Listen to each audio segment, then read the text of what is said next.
नाज़रीन इकराम, पाकिस्तान के हवाले से तीन बहुत बड़ी डेवलपमेंट्स। एक जानिब तो भारतीय बहरिया ने पाकिस्तान के हवाले से एक बड़ी कामयाब कार्रवाई का दावा किया है। इससे पहले पिछले कुछ दिनों से भारतीय मीडिया और भारतीय फौज पाकिस्तान के ड्रोन्स का एलओसी को क्रॉस करना, इस चीज का एक पूरा इन्होंने प्रोपेगेंडा किया और रोना रोया। और अब भारत की जो कोस्ट गार्ड्स हैं, जो भारतीय बहरिया है, उसने जो अनाउंसमेंट की है पाकिस्तान के खिलाफ एक बड़ी कामयाबी हासिल करने की, जरा उस हवाले से कुछ डिटेल्स डिस्कस करेंगे। Number one.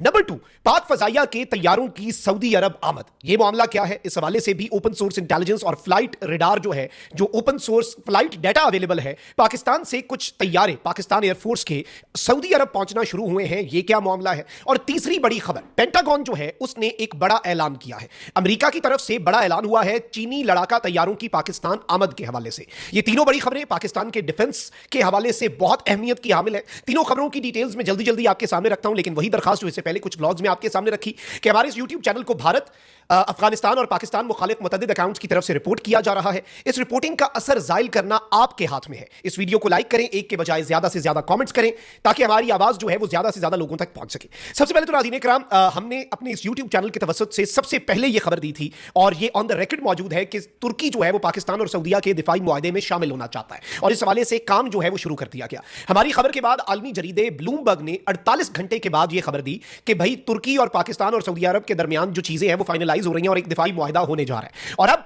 इसकी कंफर्मेशन ऑफिशियली पाकिस्तान के एक वजीर जो है, वजीर बराए दिफाई पैदावार, उन्होंने इसकी कंफर्मेशन की है, विफाकी वजीर है, और इन्होंने कहा कि पाकिस्तान, सऊदी अरब और तुर्की ने तकरीबन एक साल की बातचीत के बाद दिफाई मुआहदे का एक मुसवदा तैयार कर लिया है। बरतानवी खबर रसां एजेंसी से गुफ्तगू करते हुए इन्होंने कहा कि तीनों इलाकाई ताकतों के दरमियान यह मुमकिन मुआहदा गुज़श्ता साल ऐलान किए गए पाकिस्तान और सऊदी अरब के दो तरफा मुआहदे से अलग है, यानी वो एक अलग मुआहदा होगा। तीन मुल्कों का ट्राइलेटरल एक अलग से मुआहदा होगा। उनके मुताबिक मुआहदे को हतमी शक्ल देने के लिए तीनों ममालिक के दरमियान मुकम्मल इत्तफाक राय भी जरूरी है। इस सब के अंदर मैं आपको यह बता दूं कि इस वक्त पाइपलाइन में है सैफ फरीकी जो मुआहदा है ट्राइलेटरल, और इस मुआहदे का मुसवदा हमारे पास मौजूद है। यही मुसवदा सऊदी अरब के पास और तुर्की के पास भी दस्तयाब है। तीनों ममालिक इस पर गौर खौज कर रहे हैं और ये पेशरफ जो है, बरतानवी खबर एजेंसी के मुताबिक ये पेशरफ इस बात की भी अलामत हो सकती है कि तीनों ममालिक जो हैं, जो कि इस खित्ते के अहम तरीन की स्टेक होल्डर्स हैं, बड़ी ताकतें हैं। सऊदी अरब एक बहुत बड़ी पावर है, तुर्की बहुत बड़ी मिलिट्री माइट है, और पाकिस्तान तो अपने मसल जरा अभी पिछले साल ही मई में दिखा चुका है। तो ये बेसिकली जो पिछले 2 साल में इस रीजन के अंदर बढ़ती हुई कशीदगी और तशद्दुद के खदशात के पेश नजर बामी ताउन को मजबूत बनाने के लिए यह मुआहदा है।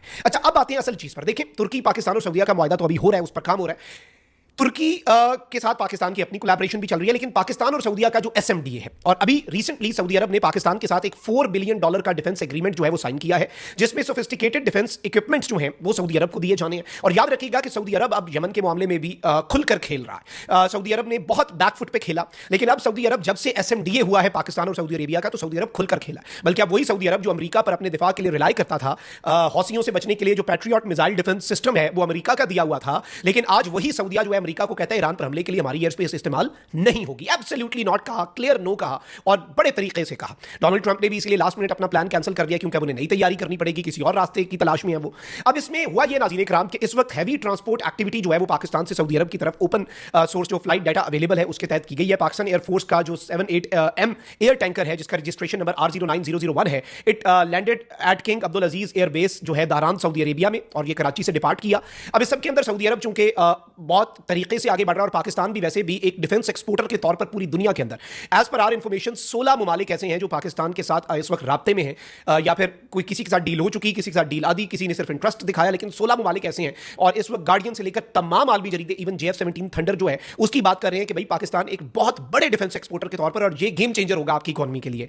और ये सऊदी अरब के साथ जो पाकिस्तान का दिफाई मुआहदा जारी बात है, और जो सऊदी अरब पाकिस्तान से आर्म्स डील की है उसके तहत ये सिस्टम्स, जो भी हथियार पाकिस्तान सऊदी अरब को बेच रहा है, जैसे दुनिया की बड़ी ताकतें करती हैं, बड़ी इकोनॉमीज की असल कुव्वत और ताकत भी यही होती है। अच्छा, पाकिस्तान एक तरफ ये तो कर रहा है, लेकिन पाकिस्तान साथ साथ अपनी दिफाई सलाहियत जो है उसे भी इंक्रीज कर रहा है। अब एक तरफ राफेल इंडिया के पास बेस्ट ऑफ द बेस्ट था, राफेल को गिरा दिया हमने J-10C की मदद से। JF-17 तो पाकिस्तान में बन रहा है ना, J-10C हम चाइना से ले रहे हैं। अब जो इंपॉर्टेंट चीज है वो ये है कि पेंटागन ने ये रिपोर्ट जारी की है कि चीन ने पाकिस्तान को 40 J-35 स्टेल्थ फाइटर तैयारे फराहम करने की पेशकश कर दी है। ये पहला पाकिस्तान मुल्क होगा जो J-35 चाइना का आफ्टर चाइना यूज करेगा, जो खित्ते में फजाई ताकत के तवाजुन को नुमाया तौर पर तब्दील कर सकता है। ये जो पेंटागन ने ऐलान किया ना कि इस रीजन के अंदर, देखिए रीजन की बात है ना, पाकिस्तान का इस खित्ते के अंदर साउथ एशिया में किससे फटा है?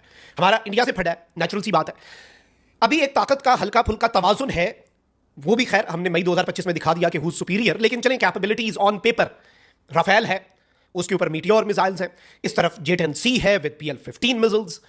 अब जो J-35 है वो तो ताकत का, जो फजाई ताकत है उसका तवाजुन तब्दील कर देगा, और ये J-35 जो है इसका मवाजना अमरीकी F-35 से किया जाता है। तो ये जो अमेरिका के पेंटागन की रिपोर्ट है, आई गेस ये इंडिया के लिए भी बड़ी अलार्मिंग होगी कि पाकिस्तान 40 J-35 हासिल करने जा रहा है, और J-35 को इंडक्ट किया जाएगा, फिर जो मिसाइल्स होंगे वो भी उसी हिसाब से होंगे। और भारत के ऊपर ये पेंटागन ने कह दिया है कि पाकिस्तान एक वाजे, पहले तो चलें ये था ना कि मैच फंसा हुआ था और फिर मई 2025 में हमने साबित किया, ये तो क्लियरली ताकत का तवाजुन जो है वो पाकिस्तान के हक में आएगा, और ये अब इंडिया के लिए एक बहुत बड़ा सरप्राइज होगा। अच्छा, इसके साथ ही साथ इंडिया जो है उसके लिए प्रॉब्लम्स बढ़ती जा रही हैं। चाइना जो है वो लद्दाख के करीब भी अपनी एक्सरसाइजेस कर रहा है। चाइना इंडिया की टेरिटरी जो है वो ले उड़ा है लद्दाख, और वो जगह वॉल स्ट्रीट जर्नल के मुताबिक जहां पर इंडियन फौजी 2020 में पेट्रोलिंग किया करते थे, अब वो वहां पर आ भी नहीं सकते। राहुल गांधी के साथ लद्दाख के सिटीजन की एक वीडियो आई है जिसमें वो कह रहे हैं कि भाई दुख इस बात का नहीं है कि चाइना 7 किलोमीटर एरिया ले उड़ा है, दुख इस बात का है कि वजीर आजम नरेंद्र मोदी कहता है कि 1 इंच भी नहीं लिया। शहरी कह रहे हैं कि भाईजान साडी जगह लेके टुर गया चाइना, लेकिन वो डिल्यूजन में, और वो तवज्जो हटाने के लिए कभी पाकिस्तान के साथ ड्रोन्स वाली हरकतें कि जी ड्रोन पाकिस्तान के आए, ये हो गया। और भाई 2 ऑप्शंस है, एक तो ड्रोन आए और वापस चले गए, किथे गया थोड़ा एयर डिफेंस सिस्टम, कहां गई तुम लोगों की इतनी सोफिस्टिकेशन। खबर चलती है हमारे फौजी ड्रोन पे फायरिंग कर रहे हैं, ड्रोन वापस चला गया। यानी हम ड्रोन के जरिए हरास कर रहे हैं आप लोगों को, और आप लोग एक सबूत नहीं दे सके। इनका आर्मी चीफ कहता है हमने पाकिस्तान से एहतजाज भी रिकॉर्ड करा दिया है कि ये ना करें। अलबत्ता पाकिस्तान ने ऐसा कुछ भी नहीं किया, पाकिस्तान एक रिस्पॉन्सिबल स्टेट है, और ना ही पाकिस्तान को इस तरह की हरकतें करने की जरूरत है। हम अपनी सुपीरियरिटी दिखा चुके हैं। अगर दोबारा से कॉन्फ्लिक्ट किसी मुल्क की जरूरत है, सियासी जरूरत है अपनी सियासत बचाने के लिए, तो that is India.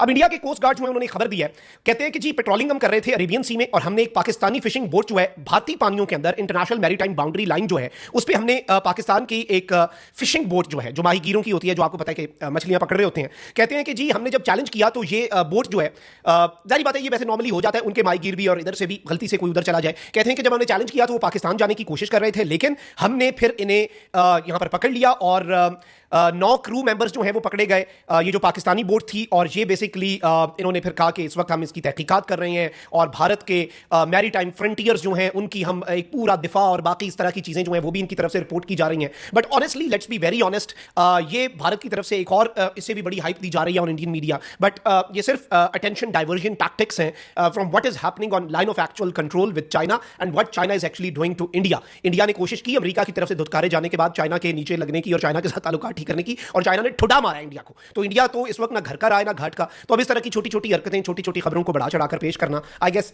They are only left with this. अपना बहुत ख्याल रखें। अल्लाह निगहबान। पाकिस्तान जिंदाबाद।